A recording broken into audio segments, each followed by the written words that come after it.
Hello everyone. मैं राकेश आज H S mains का इंडियन पॉलिटी सीरीज़ का नेक्स्ट वीडियो लेकर आपके सामने उपस्थित हूँ। आज के वीडियो में हम अमेंडिंग प्रोसीजर ऑफ कॉन्स्टिट्यूशन देखेंगे।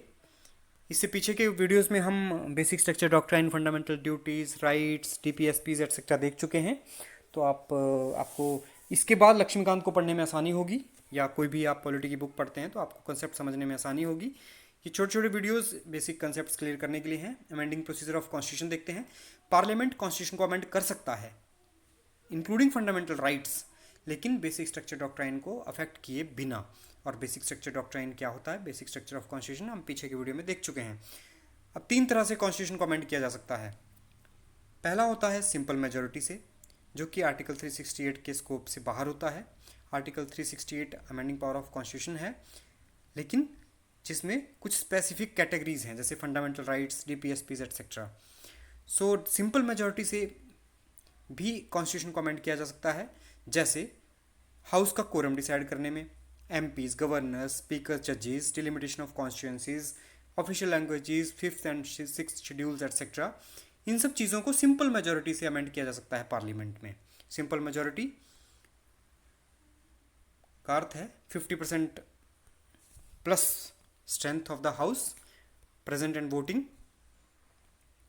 स्पेशल मेजोरिटी, स्पेशल मेजोरिटी होता है आर्टिकल 368 के लिए। स्पेशल मेजोरिटी में fundamental rights, GPS, SPs etcetera को अमेंड किया जा सकता है।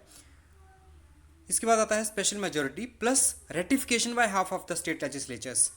अब ये कब होता है, जैसे प्रेसिडेंट के इलेक्शंस के टाइम में पावर डिस्ट्रीब्यूशन की बात हो सेंटर और स्टेट में, सुप्रीम कोर्ट, हाई कोर्ट की बात हो, जिसमें भी स्टेट्स अफेक्ट होंगे, उसमें स्टेट के legislatures, half of the state legislatures से भी इस किसी भी एक्ट को अमेंडमेंट के बिल को पास करवाना ज़रूरी होता है।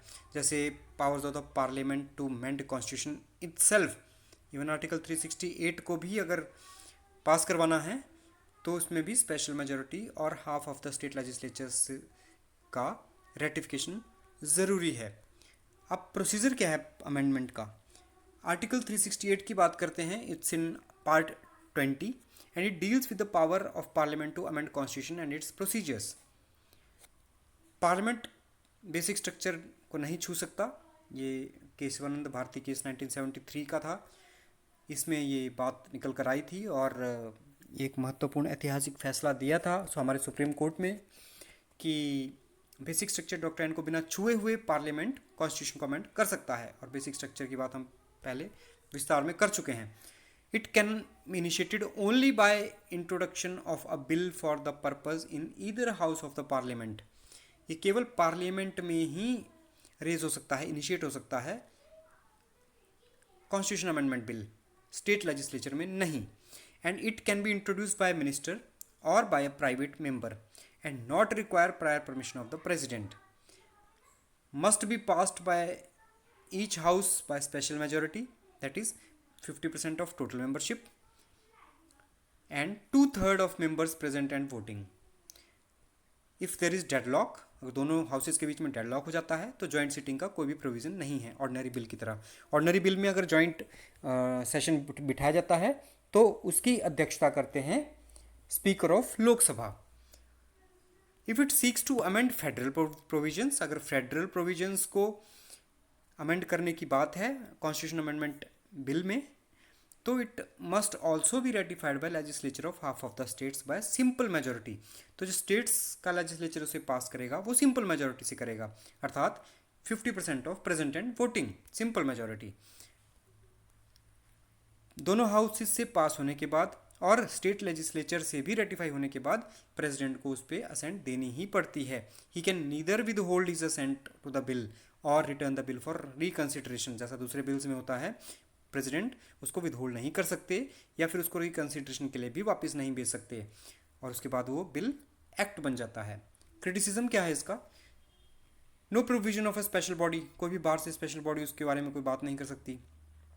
स्टेट लेजिस्लेचर का कोई रोल ही नहीं है, पार्लियामेंट अपने आप इनिशिएट करता है, अपने आप रूल बनाता है। Majority of constitution can be amended by centre itself without state, same, state legislature का कोई रोल ही नहीं है। No provision of joint sitting which is there for ordinary bill. Joint sitting का कोई भी प्रोविजन नहीं है अगर दोनों हाउसेज में डेडलॉक हो जाए। No timeline for states to ratify any bill. States के पास कोई भी टाइमलाइन नहीं है, कोई भी टाइम फ्रेम नहीं है किसी भी बिल को रेटिफाई करने के लिए, एक स्पेसिफिक पीरियड नहीं दिया गया है। ऑर्डिनरी बिल से कोई डिफरेंस नहीं है क्योंकि अमेंडिंग प्रोसीजर तो सेम ही है लगभग लगभग, except very few.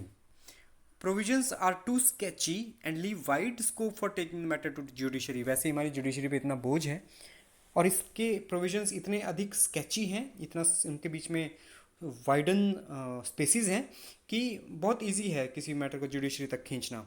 So this was a very short video, short lecture on amending power of constitution. तो उम्मीद करता हूँ ये आपके आने वाले एग्जाम्स में काम आएगा, ये आपको कॉन्स्टिट्यूशन को समझने में ज़्यादा मदद करेगा। Thank you for watching and keep smiling.